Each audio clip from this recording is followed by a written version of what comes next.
Vivek MLA ఏమంటుంటారు ఎన్నుండ్రయ్య Vivekananda MLA ఏమంటున్నా నరేంద్ర గారు, ఇప్పుడు చాలా స్పష్టంగా ఇదంతా కూడా రాజకీయ కోణంలో ఆలోచన చేస్తున్న అంశం ఇది.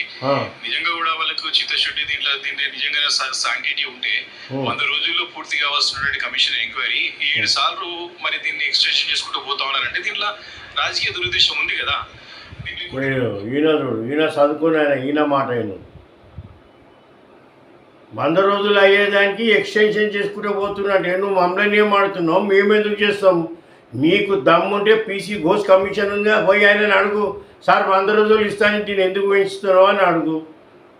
అరే మీకేమన్నా ఇది ఉందా వివేకానంద? నువ్వు అసెంబ్లీలో ఉన్నావు కదా, నువ్వు అసెంబ్లీలో ఎప్పుడైతే దీని మీద ఎంక్వైరీ పెడదాం, కాళేశ్వరం మీద పెడదామంటే ఇదే హరీశ్వరరావు కేటీఆర్ మీరు అందరిని ఎత్తుపిరు కదా, పెట్టుకోరు దమ్ముంటే పెట్టుకోరు అన్నారు.